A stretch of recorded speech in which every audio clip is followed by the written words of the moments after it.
Welcome to the How to Be Awesome at Your Job podcast, the show where brilliant professionals share how to sharpen the universal skills required to flourish at work. Enjoy more career fun, wins, meaning, and money with your host, Pete Makaitis. Hello, and thanks for joining us here for episode 599 with Dr. Jud Brewer. If you have experienced some anxiety lately, or maybe just all the time, Dr. Jud has some really handy insights. You'll learn 1, how anxiety takes over and what to do about it. 2, 3 steps to go from anxious to curious. And 3, how to put an end to bad habit loops for good. So if you want to check out the show notes or the transcripts or the links to items we've referenced, visit awesomeatyourjob.com/EP599. Here's a bit about Jud. Jud Brewer, MD, PhD, is a thought leader in the field of habit change and the science of self-mastery. He's the Executive Medical Director of Behavioral Health at Sharecare, the Director of Research and Innovation at Brown University's Mindfulness Center, and an Associate Professor at Brown's School of Public Health and Medicine. He's the author of The Craving Mind, From Cigarettes to Smartphones to Love, Why We Get Hooked, and How We Can Break Bad Habits.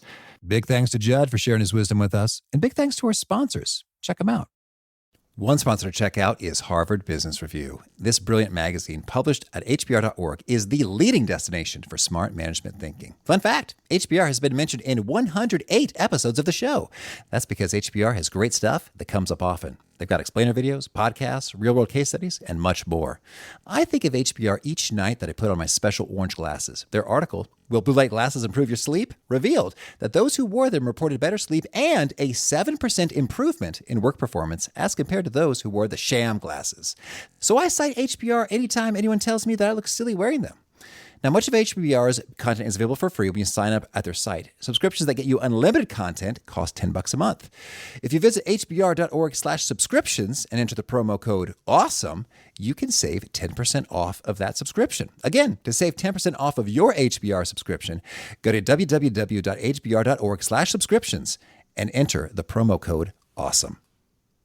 And big thanks to our sponsor, Acorns. Acorns makes it easy to start automatically saving and investing for your future. You don't need a lot of money or expertise to invest with Acorns. In fact, you can get started with just your spare change. Acorns recommends an expert-built portfolio that fits you and your money goals, then automatically invests your money for you. NerdWallet.com, whom I love on these sorts of matters, gives Acorns a whopping 4.7 stars and says, quote, if you want to make the most of your spare change, there's no better place to do that than Acorns. Head to acorns.com/awesome or download the Acorns app to start saving and investing for your future today. And we got a legal disclaimer here. It may not be representative of all clients. Tier 1 compensation provided. Compensation provides an incentive to positively promote Acorns. View important disclosures at acorns.com/awesome. Investing involves risk, including the loss of principal. Please consider your objectives, risk tolerance, and Acorns' fees before investing. Acorns Advisors LLC, Acorns, is an SEC-registered investment advisor. Brokerage services are provided to clients of Acorns by Acorns Securities LLC, member FINRA/SIPC. For more information, visit acorns.com.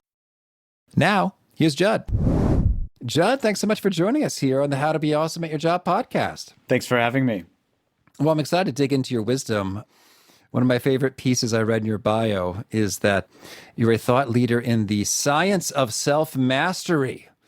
And I love self-mastery. So could you kick us off by maybe sharing a surprising or counterintuitive insight when it comes to human beings and achieving self-mastery?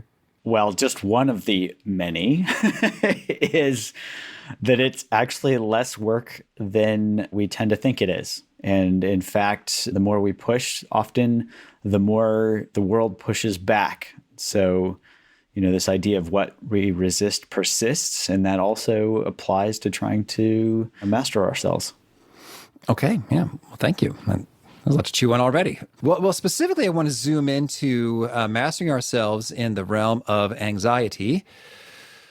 Whew, there's a lot of that going around these days. I guess it's been on the upward trajectory for years. And then, worldwide pandemic and lockdowns certainly, kicks it up a notch. So maybe to get on the same page, do you have a working definition of anxiety that we can tether us and anchor us to this discussion? Yeah, I think a very simple one is kind of fear of the future, basically, or relating to worry. There's an official definition, that I'm terrible at remembering things, but basically, It's like worrying about something with an uncertain outcome or something in the future. Okay. Well, then it sounds like we all do some of that. And to some extent, maybe we need to do some of that. And feel free to correct me if I'm off base here. I think most of us would like to have less anxiety. But can you maybe share an inspirational story or case study or something like what's really possible and realistic in terms of the human condition and our relationship to anxiety and what's optimal really look like, and can we get there? I think we can. And my lab's been studying this for a long time, and we actually have some data to back that up. I'll give you an example from a patient that I've been seeing in my clinic. He was referred to me for anxiety. And in fact, when he walked in the door, I didn't even need to have him utter a word. He looked pretty anxious. And when I took his history, he reported that he had actually stopped driving on the highway because he had gotten so freaked out just with having thoughts of getting in a car accident when he was on the highway. So basically, he had full-blown panic disorder, and it went something like this. He would be on the highway, and he would have this thought that would come into his mind that would say, oh, you're in a speeding bullet, is the way that he put it. And that thought would lead him to get freaked out and anxious. And then his behavior was that he basically stopped driving on the highway and barely even drove on residential streets. And the result of that was that he would avoid those situations that led to these anxiety-provoking or these panic-provoking moments. Now, not only did he have panic disorder, but he also had what's described as generalized anxiety disorder, where he was basically anxious all the time. It didn't have to be just when he was on the highway. So he had both panic and generalized anxiety disorder. So the idea is, and we can walk through how this works, but just to give this nugget of this case study, we started having him map out how his mind had learned to become anxious. And over time, he got much better. And I can give you a little bit of a cliffhanger there. We'll talk about how he did as we walk through this. But one way to think about this and how I worked with this patient was to really understand how our minds work. If we don't know how our minds work, how can we possibly work with them? And in fact, we have these very basic learning mechanisms, these survival mechanisms. For example, fear is a really helpful mechanism for survival. If you step out into the street and you almost get hit by a car, step back onto the sidewalk, you learn, oh, look both ways before crossing the street. So that's really helpful. And there are actually only 3 elements that are needed to learn something like this. It's called reward-based learning. You need a trigger, a behavior, and a result. So the example with this patient, the trigger was he'd have these thoughts. The behavior was that he would avoid driving on the highway. And the result was that he avoided those panic attacks and those panicky feelings. Does that make sense? Right. And so in so doing, you kind of learn, okay, that's the way to go, is don't get on the highway. Exactly. The problem is driving tends to be helpful, especially for folks that don't have good public transportation systems and whatnot.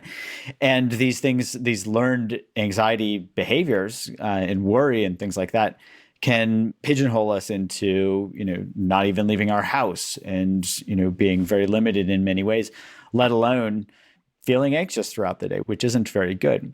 So the way to parse this and the way that I worked with this patient was to help him see the difference between fear-based learning, right? This negative reinforcement, which is reward-based learning, is the difference between that and how that can lead to anxiety. And the difference is that fear is a helpful survival mechanism, but it can lead to anxiety when we have the absence of information. So think of our old brain, the survival brain, as helping us remember stuff, right? It helps us remember where food is. It helps us remember where danger is so we can avoid it. Now, on top of this old brain, we've layered on this new part of the brain, literally the neocortex. And the neocortex helps us think and plan for the future, but it needs information in order to do that. It takes past instances and scenarios. It takes current information and it kind of extrapolates into the future. But if we don't have accurate information, it just starts spinning out in these worry thoughts like, oh, this could happen. Oh, no. Oh, this could happen. This could happen. This could happen. Because that uncertainty, there are a bunch of different scenarios that pop out.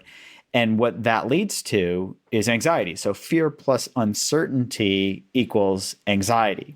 Fear by itself isn't a problem. Uncertainty by itself isn't a problem. But when you mix those two together, you get anxiety soup.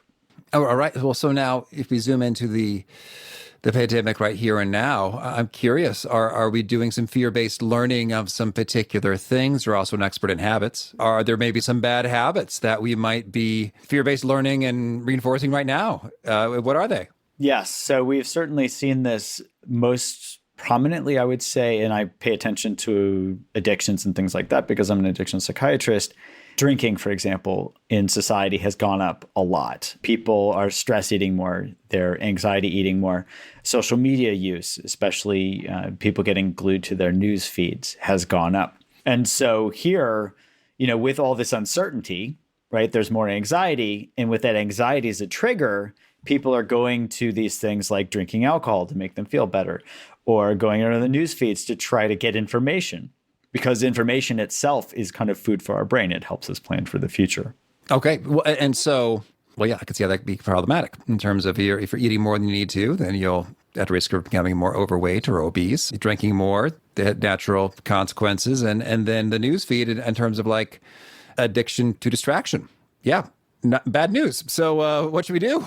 Well, the news feed in particular is kind of like a casino. So if you think of reward-based learning, and the most potent form of reward-based learning is called intermittent reinforcement. So think of a casino, and the casinos have dialed in this formula for their slot machines so that the slot machines only pay out at a certain schedule. And that schedule, you don't know when it's going to happen. Otherwise, we'd all win and the casinos wouldn't make money. So they dial it in so that you don't know when you're going to win, but you win basically randomly. Well, the same is true when people go on the news right now. They check their news feed, nothing new, nothing new, nothing new. And then suddenly, bam, big news article hits. Dopamine spritzes in their brain and they say, whoa, wow, I should check the news more often. So the news right now is just like a slot machine. I just want to highlight that.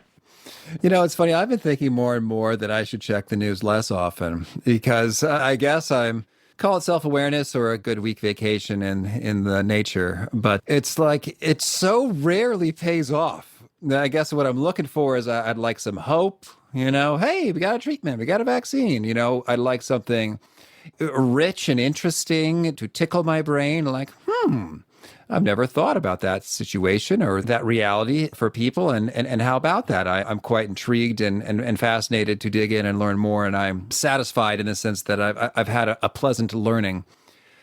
I very rarely get any of that. When I go to the news, it's sort of like, oh, yep, COVID's still happening. And politics are still happening. Okay, I guess I'm all caught up now. Yes. Well, you're actually hinting at what we can do about this. Oh, do tell. Yeah, I think of this as a 3-step process. The first is understanding how our minds work, right? As I mentioned earlier, if we don't know how our minds work, we can't possibly work with them. So just like my patient, well, I'll give you an example. So the patient that I described earlier, the instruction I sent him home with was to simply map out habit loops around anxiety, right? Just start there. What are the triggers? What are the behaviors? And what are the results? And once he could start to map these out, then he could start to work with them. So for example, he came back, I think it was 2 weeks later, and he actually looked much happier than when he first came to see me. And he couldn't wait to tell me something when he sat down in the chair. And I said, what's going on? And he said, oh, I lost 14 pounds. So this guy was very, very overweight. And I looked at him kind of puzzled, and he said, because I was thinking we were going to talk about anxiety. And he said, well, I mapped out these habit loops and I realized anxiety was triggering me to eat, to, stress eat. And that was actually not making me feel any better. So I stopped doing it. And granted, losing 14 pounds in 2 weeks is pretty fast, but let's just say, he had a long way to go. He had a lot of weight to lose. And so in that case, when he just stopped overeating, he was naturally shedding weight because he was not taking in as many calories as he was burning. Long story short, with his weight, so he was overweight, he was hypertensive because of his obesity, and he also had a fatty liver, and he also had sleep apnea. Within 6 months, he had lost 100 pounds.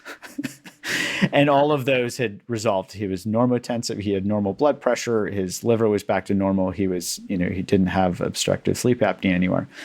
So that was the first step, was helping him see what he was doing, what these habit loops were around anxiety. So that's first step.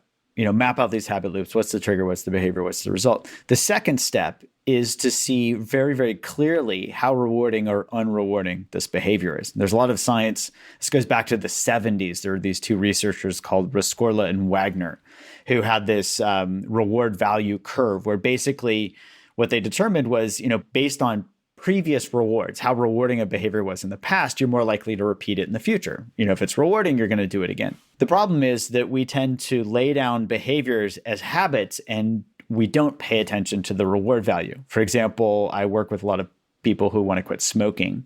And on average, they start smoking at the age of 13. And I actually had a patient who had come to me after 40 years of smoking. So he'd reinforced that habit loop about 300,000 times, right? And it was just habit for him. So I told him to start paying attention as he was smoking, to really just notice what it's like to smoke. And he realizes smoking actually doesn't taste very good. And so here, it helped him see what the current reward value was for this behavior, not when he was 13, when he was smoking to be cool or rebel or whatever, but right now. And so that reward value naturally drops. And we've actually done studies both with overeating and with smoking. And it takes as few as 10 to 15 times of people actually paying attention when they do these behaviors for that reward value to drop. Now that opens the door for what I call the BBO, the bigger, better offer.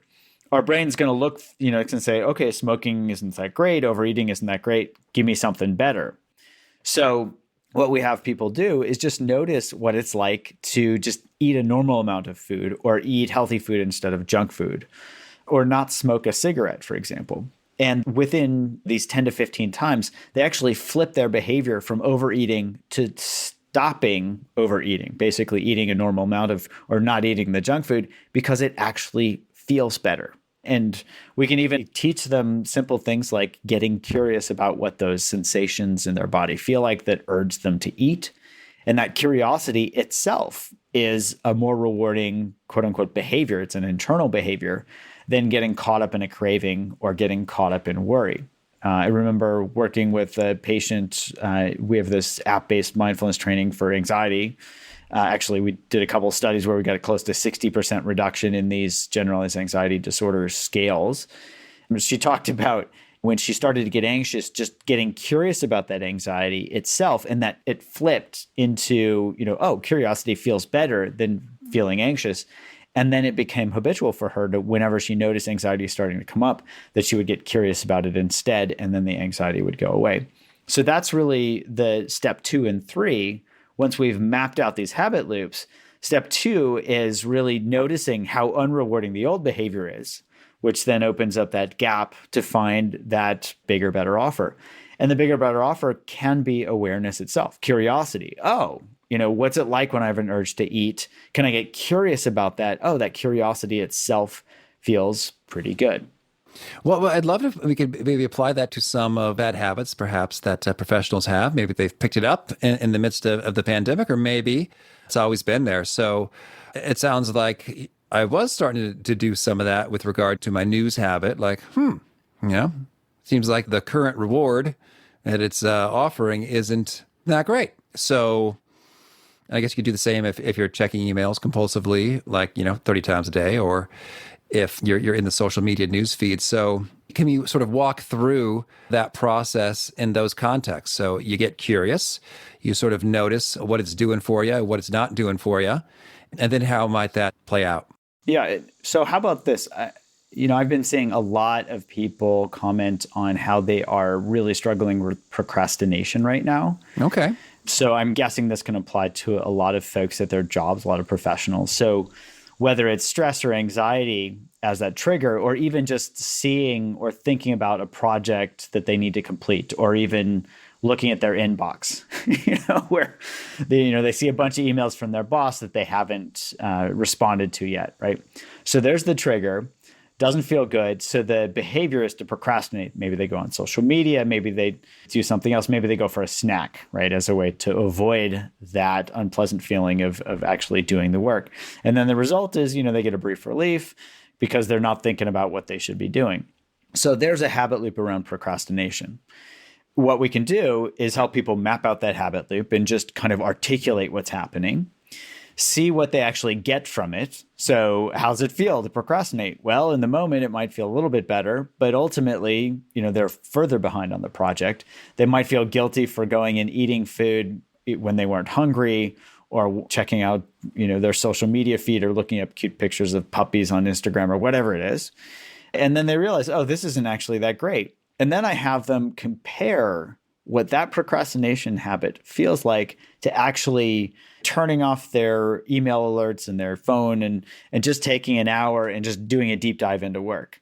Nobody has ever said to me, it feels terrible to be focused. It feels terrible to get work done. It actually feels very good. So here, just being able to compare what procrastination feels like compared to being focused, it helps people shift from that procrastination habit into getting work done. Now, notice how this didn't take any willpower. It really just takes the power of observation, awareness. Oh, what's this feel like compared to, what does A feel like compared to B? And if they can see the results of each of those very clearly, their brain does the work for them through this reward valuation system. Well, that's great. Sounds easy. I'm guessing it's not, in practice, quite so easy of an experience, because at least a few times, you're still going to feel the urge, whether it's smoking, eating, email checking, even after you've sort of observed and say, you know what, this doesn't pay off so well. The alternative is better. You're still feeling the urge. What do you recommend? Yeah, you're absolutely right. So this isn't to say that this is a magic pill or a perfect fix. Especially when those urges feel very uncomfortable, our natural inclination is to do whatever we can that can make that urge go away the fastest. If it's an urge to smoke a cigarette, we quickly go out for a smoke break. If it's an urge to check our social media feeds, social media is set up to decrease the barriers to entry so that we will quickly, hop on social media. So that's really important to understand, is that, they've basically greased the skids to make it very easy for us to perpetuate these old habits.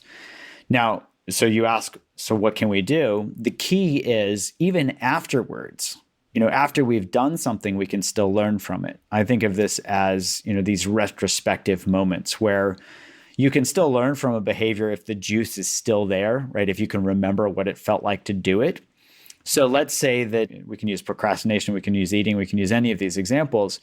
After we've procrastinated, as long as we can link up the behavior and the result of the behavior, and we can feel into what that feels like, or what it feels like to even recall what it felt like previously, we can still learn from it.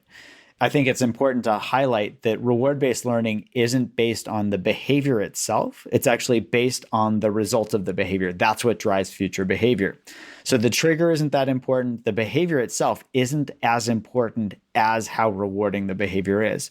So if we can link up that behavior result, or that cause and effect relationship, and if we can even do that retrospectively, and we can see, oh, when I procrastinated, it didn't actually feel that good, that can help us learn for the future, so that the next time we have an urge to procrastinate, we can just start to bring to mind, oh, what was it like last time I did this, right? It takes a moment of awareness, a moment of reflection. And the more we can do that, the more that opens that gap between habitual reaction and kind of an aware response. Does that make sense?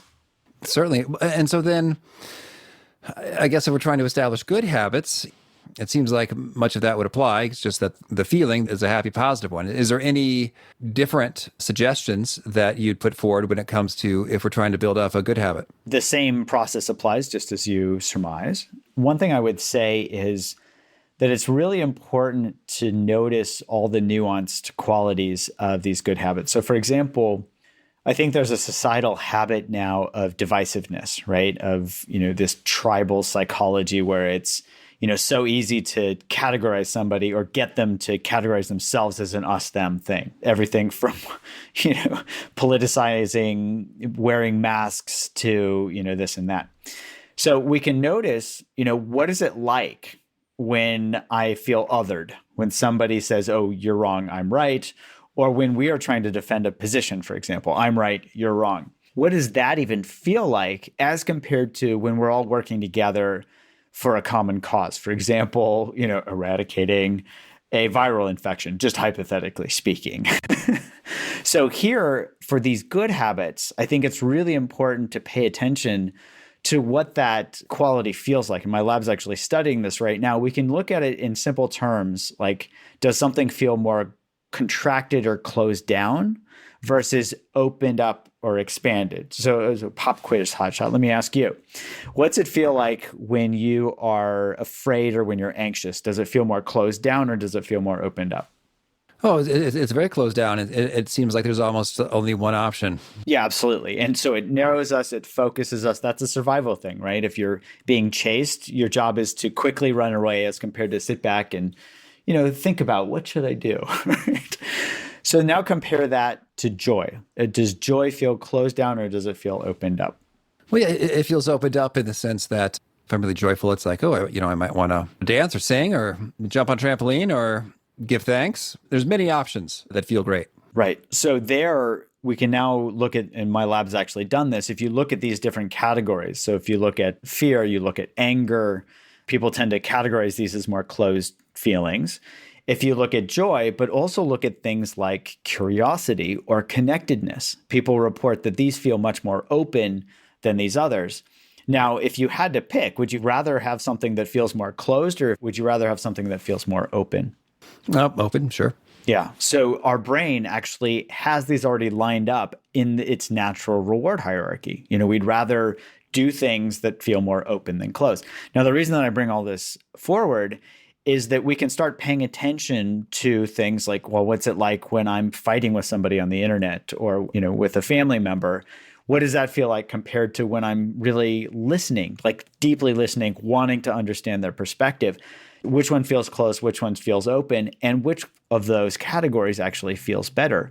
If we simply pay attention to those things, we'll naturally move toward these quote unquote good habits. I think of connectedness, working together, as a good habit.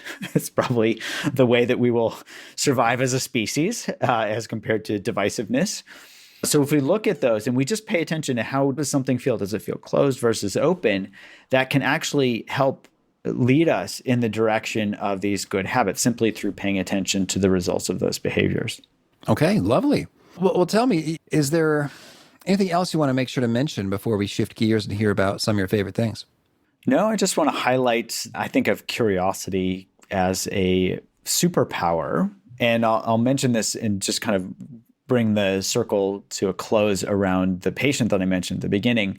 So I talked about how we taught him to pay attention to understand how his mind worked, to notice how unrewarding, for example, stress eating was, and then what the results of these behaviors were versus, different behaviors. He lost 100 pounds.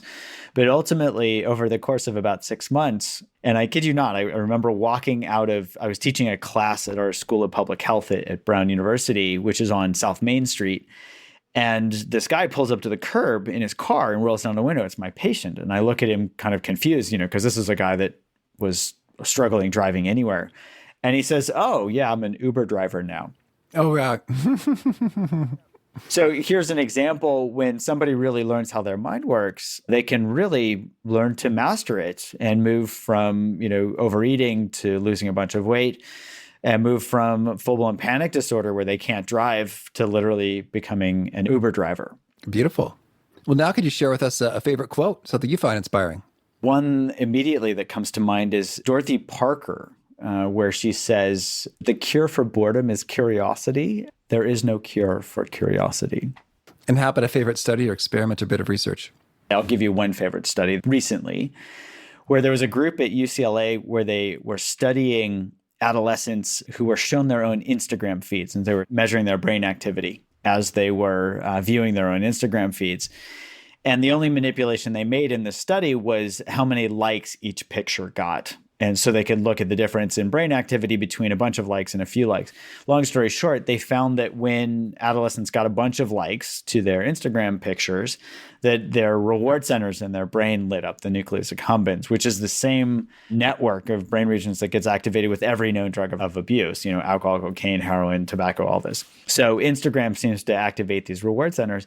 And at the same time, they were activating these self-referential networks, this default mode network, in particular, the posterior cingulate cortex. And so this study was one of the first that I know of that actually linked reward and basically thinking about ourselves or something to do with ourselves. And so I thought that was absolutely fascinating. I wrote about it in my book, The Craving Mind. Yeah. Well, I don't want to say anything negative about quote unquote influencers, but sometimes I just get a little bit of that impression that, you're really into yourself and it's not so appealing. And now I understand in some ways, hey, it's a business model and, they've got sponsors or whatever, and it's the game and the business they're in. But sometimes that just seems to kind of come across. And it sounds like there may be some scientific evidence that it could be a real thing. Yes. And I think people can get lost in it, just like any addiction, basically. Somebody's so lost in, their own persona or whatever, especially if they're receiving a bunch of rewards, monetary or whatever, that it's hard to step back and get a greater perspective. I would think of YouTube really should be named MeTube, because that's what it's all about is getting that one video to go viral. And how about a favorite book? In terms of novels, I think my favorite one is The Art of Racing in the Rain. Okay. And a favorite tool, something you use to be awesome at your job? Awareness. Does that count as a tool? Oh, sure. Yeah. And a favorite habit? Being curious. And I'm curious, when it comes to the habit of being curious, are there particular go-to questions you ask yourself that spark that up and get it going? There's a particular mantra I use. Don't ask me how to spell it, which is basically, And I like that because it drops me into my direct experience rather than getting lost in my head. What's so funny is that it's like mantra, I think is the word for it, because almost just like if you sing something or you do a little dance, it's hard to feel all that bad. Like the action itself produces an emotional response. And I think, it falls right in that same category. So thank you for that.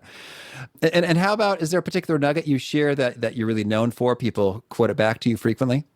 The linking this habit loop to reward-based learning is something that people bring back to me pretty frequently. And the emphasis on curiosity as a superpower is something that I hear reverberating a lot in my teachings. And if folks want to learn more or get in touch, where would you point them? I have a website, drjud.com, DRJUD, and also a YouTube channel, same name, DRJUD. Okay. And do you have a final challenge or call to action for folks looking to be awesome at their jobs? I would say challenge yourselves to step out of your comfort zones and really embrace uncertainty so that we can move into growth zones rather than panic zones. All right, Jud, this has been a treat. I wish you all the best. Thank you. Thanks for having me. I think the thing that's going to stick with me the most from Jud is a noise.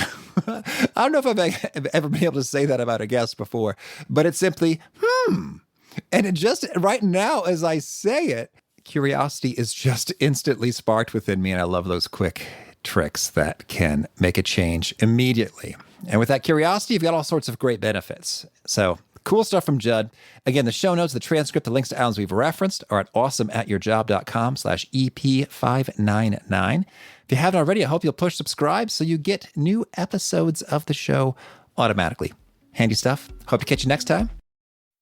And peace. Thanks for listening. To get the most out of the show, we recommend 2 key things. First, check out the extra resources at awesomeatyourjob.com. You can find this episode's transcript and links, as well as the perfect episode for your situation. You can search the full text transcripts of hundreds of episodes or explore episodes tagged by topic and competency covered.